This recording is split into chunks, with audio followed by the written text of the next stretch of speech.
Olha, eu quero falar de uma outra situação também, sobre o discurso político forte de Fernando Haddad, que participou de um evento em São Paulo. E ele respondeu indiretamente os comentários do governador Tarcísio de Freitas em toda aquela negociação envolvendo a MP do IOF. Vamos entender isso com o Misael Mainetti, que está conosco aqui em São Paulo, chuvosa hoje. Fala aí, Misael. É uma baita chuva, agora deu uma melhoradinha, Evandro. Muito boa tarde para você, para todo mundo que acompanha o 3 em 1. Ontem, Tarcísio de Freitas, do Republicanos, falou que o PT está fazendo ali uma desconstrução em relação à imagem dele, está atrapalhando a imagem dele. E aí, hoje, o ministro da Fazenda, Fernando Haddad, durante um evento, falou em sabotagem. Ele diz que quem sabota o Brasil não vai conseguir a presidência da República no ano que vem. Nos bastidores, isso soou como uma indireta para o governador de São Paulo, Tarcísio de Freitas, do Republicanos, que nega veementemente que vai tentar a presidência no ano que vem, e também soou como uma possível indireta a quem foi ali, né, os parlamentares que foram contra toda essa questão do IOF. Isso tudo aconteceu numa declaração, num evento imobiliário da Caixa Econômica Federal. A gente tem esse trecho do ministro da Fazenda, Fernando Haddad, do PT. Acompanhe. Nós estamos fazendo reformas que abrem uma condição para o Brasil de oportunidade, de atração de investimentos, como há muito tempo não se vê. Então, aqueles que, porventura, imaginam que, tentando sabotar o Brasil, vão deter o curso dos acontecimentos, eles estão equivocados. Não se ganha a eleição sabotando o país. Não se ganha a eleição impedindo o governo de fazer o bem.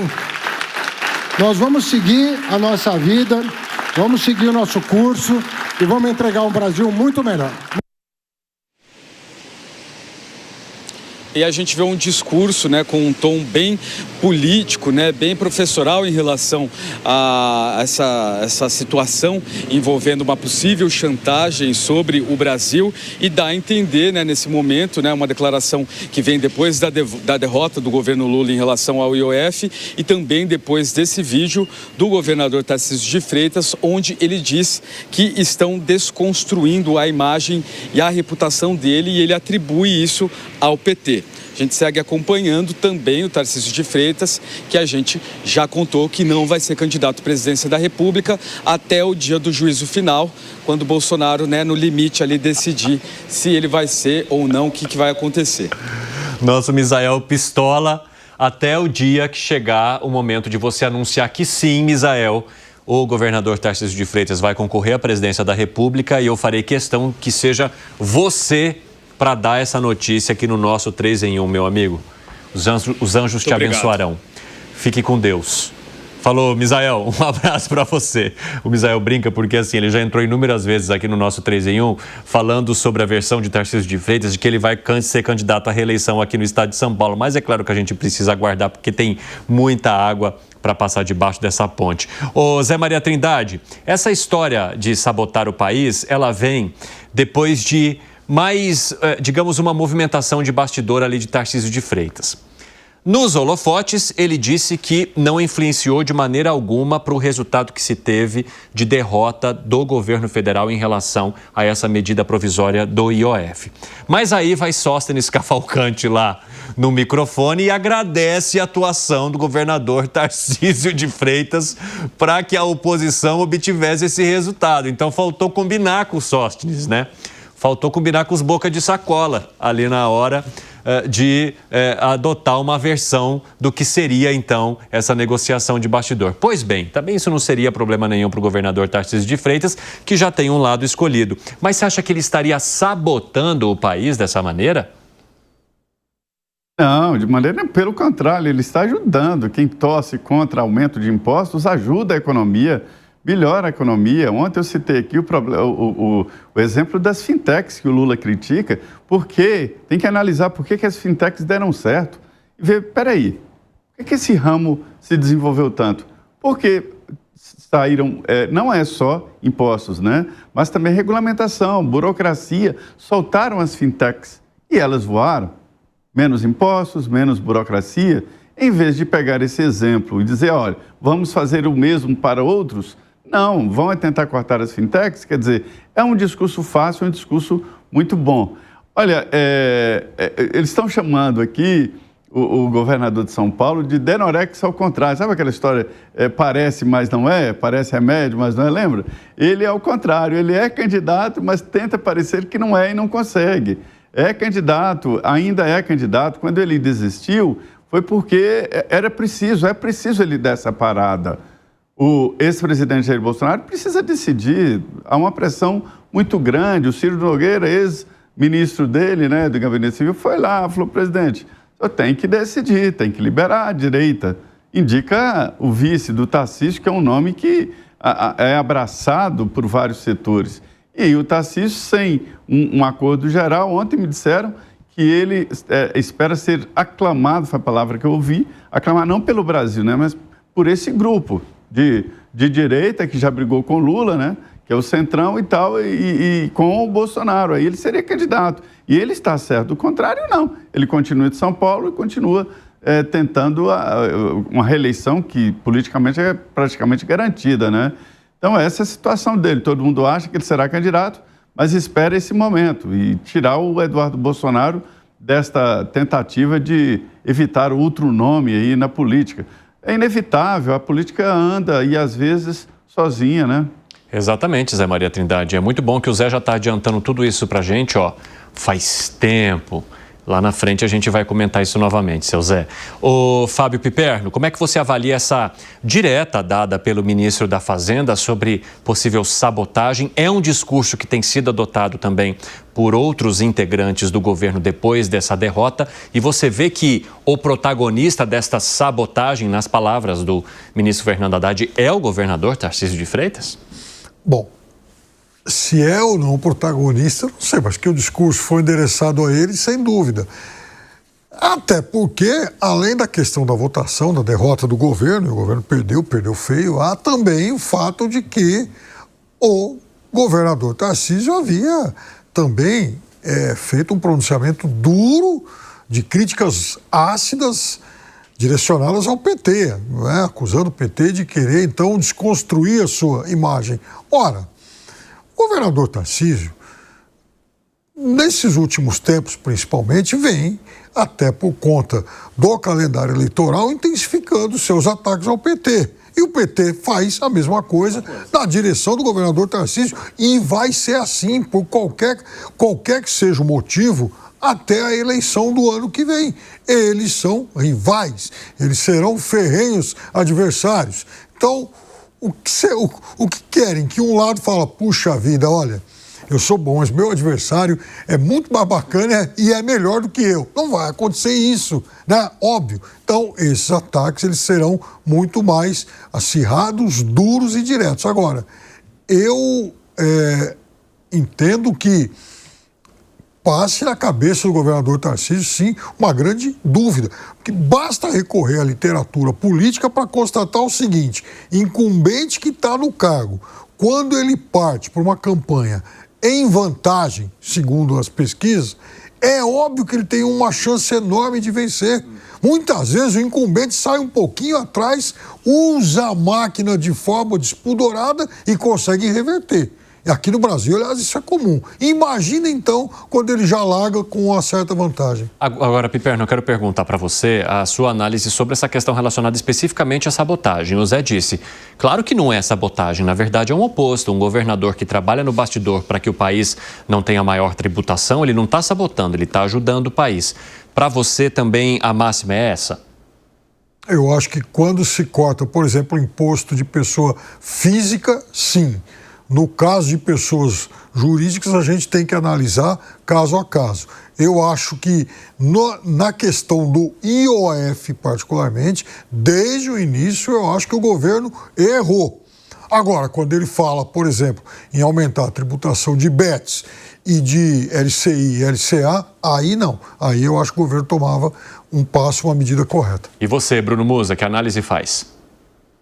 Tô com o Zé Maria, sabotagem, isso é uma guerra de narrativas em que os dois lados vão pegando. Mas veja, a esquerda é aquela que, no geral, ela prega que todo mundo deve ter a liberdade de pensar, supostamente. Só que ele não consegue entender que as pessoas têm ideias diferentes. Portanto, eu, por exemplo, tenho uma ideia completamente diferente daquelas pessoas, mesmo que a esquerda, mas que sejam de bom caráter. Você tem pessoas de caráter duvidoso de todos os lados e pessoas de bons caráteres de todos os lados. Não tem a ver com o espectro político ideológico.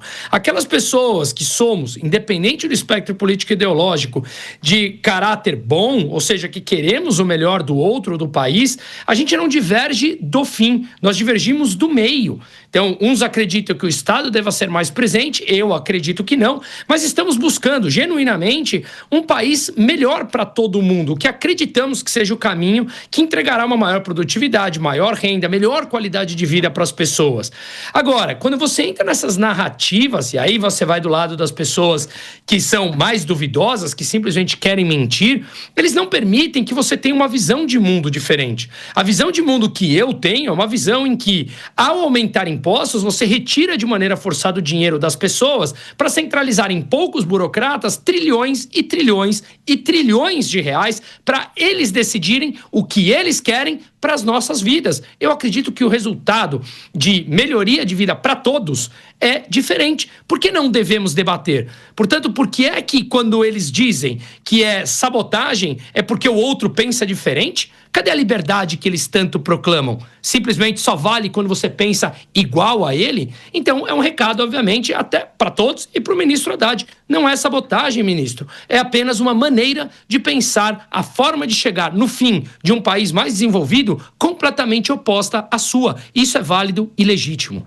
Ô Zé Maria Trindade, só para a gente arrematar a nossa conversa, eu quero falar um pouquinho digamos, desse comportamento do governador Tarcísio de Freitas que você muito bem mencionou, que é o que é o indicado à presidência, mas quer parecer que não.